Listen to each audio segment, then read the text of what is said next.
Welcome to the channel. I'm Reverend Dr. J.W. Morrison, theologist, Central Coast, New South Wales, Australia. One of the great things that we're confronted today with is those who are cursing their mothers and fathers, and the consequence of this is their lamps are being extinguished into the deepest darkness. Now, if you don't believe me, you might want to check Proverbs chapter 20 and verse 20 from the sacred ancient writings of wisdom.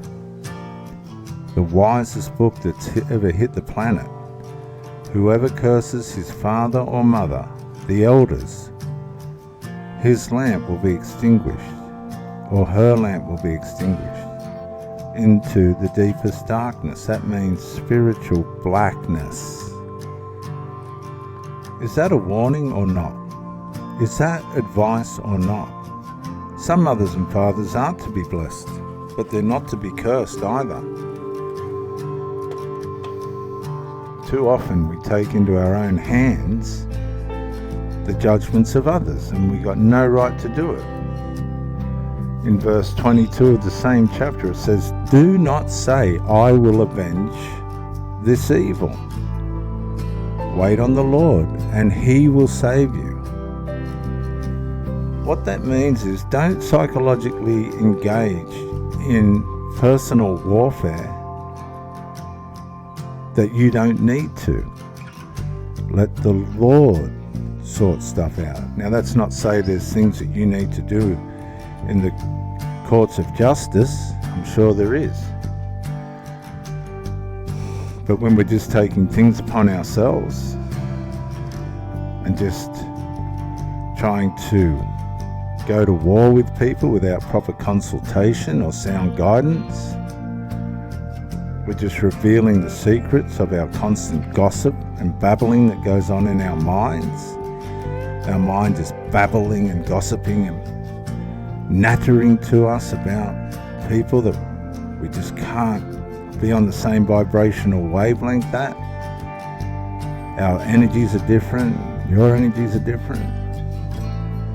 There's no need to run around trying to wage a war that really has nothing to do with you. It's really, there's places that our thinking and our attitudes don't belong. Especially the younger people, they stick their nose in where it don't belong, and they do collateral damage and just walk away. I can't stand that. I'll be honest with you, I can't.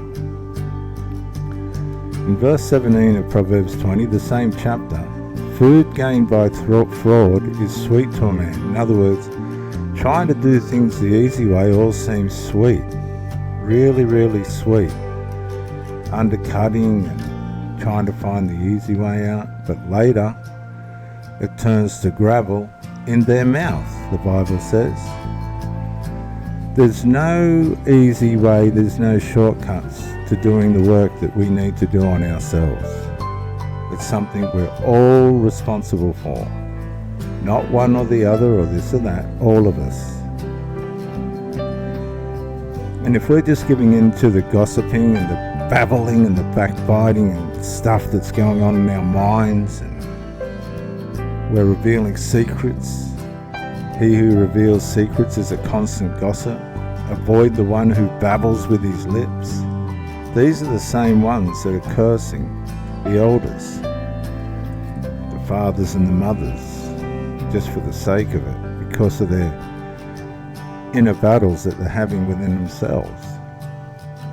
We can't always blame everybody else for where we're at ourselves, because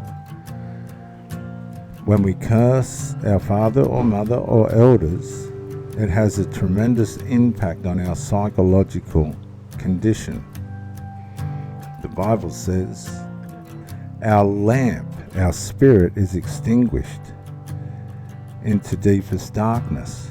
Darkness is not a place that you want to dwell in. It's not a place you want to put yourself.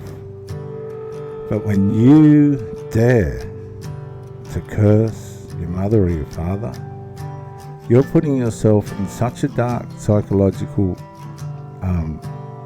position. This is where the psychopaths start, the narcissists. This is where it goes dark triad on a person. And isn't it interesting how it all starts with the father and the mother? When you look at these problems that can arise, it always starts at the top. Whoever curses his father or mother, their lamp will be extinguished into the deepest darkness. Darkness isn't somewhere that you want to end up. How about coming to the place where you realize that your steps are from the Lord? So how can anyone understand his steps without the Lord? You can't. We all, whether we want to accept it or not, and many of you have a Christian pedigree that you've turned your back on. You need to come back to the Lord, and He'll get you pointed in the right direction. You see, in verse 27, the spirit of a man is the lamp of the Lord, searching out his innermost being. To search out where you're at within yourself, you need to allow the light of the Lord to come in and help you. Because a man's steps are from the Lord, so how can anyone understand his way? The spirit of man is the lamp of the Lord, searching out his innermost being. You can't know yourself properly without the Lord. He shows you really what's going on deep inside. I've had a lot of people come to me lately and say, I've got narcissistic trauma. I keep having these thoughts of people that have harmed me, and they won't go away. They won't go away. And I say, that's narcissistic trauma. You've been abused and you've stayed in the wrong place too long, and you've tried to justify yourself for leaving, and you haven't been able to do that. And the shame and the guilt of what you believe was to be going against your loyalty and devotion has caused you a narcissistic trauma, an injury. How do I get away from this? How do I get out of this? How can I stop these dreams? How can I stop these voices? Help, please. Well, some people never get out of it. I'll just be honest with you. But some people come to that point where they go, hang on a sec. If a man's steps are from the Lord, and I can't understand my own way without Him, and my spirit is the lamp of the Lord, He will take me into the innermost parts of myself, and He will show me, and He will lay it to rest. The guilt and the shame and the sense that you betrayed somebody, even though you were just getting on with your life, they drove you away, comes to realization.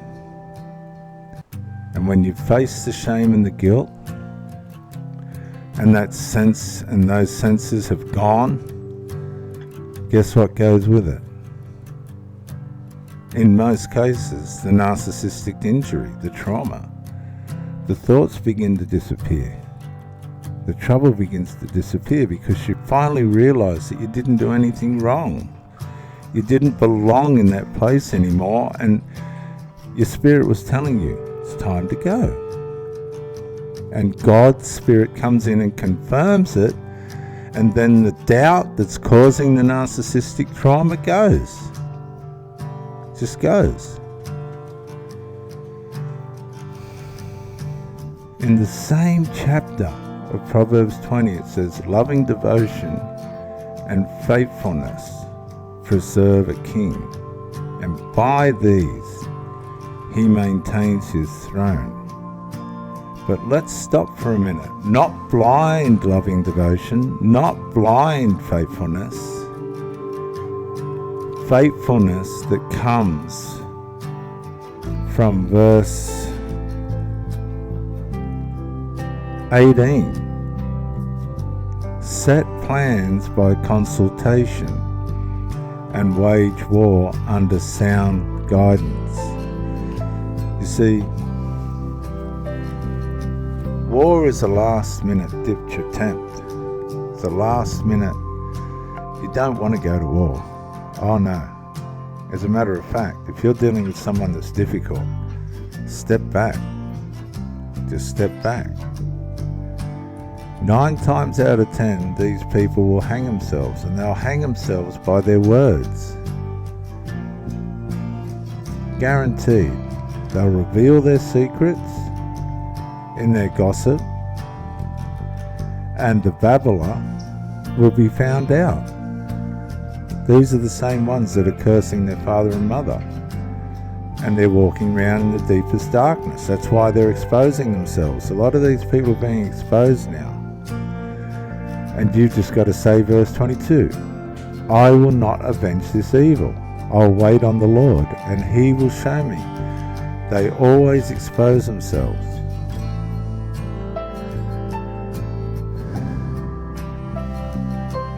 Loving devotion and faithfulness preserve a king, but they're done with boundaries and they're done with wisdom. I used to deal with people that were coming out of cults, some of the most damaged people you could ever met, being stuck in these places for decades, thinking they were serving God, only to realize one day that they'd been duped. And I had to show them that their devotion and loyalty and faithfulness and kindness had been misaligned by the narcissistic manipulation and control of the cult. And to be honest with you, not everyone came back from the injuries, the psychological injuries of those places. But some did, and some went on to help others. Our devotion and faithfulness can blind us from what we really are supposed to be doing and protecting ourselves from. I'll finish in verse 29 as we get to the end. The glory of young people is their strength, and the grey hair is the splendor of the old. The young need the old, but it all has to be in order. I'm Reverend Dr. J.W. Morrison, theologist, Central Coast, New South Wales, Australia. Thank you for joining me, and bye for now.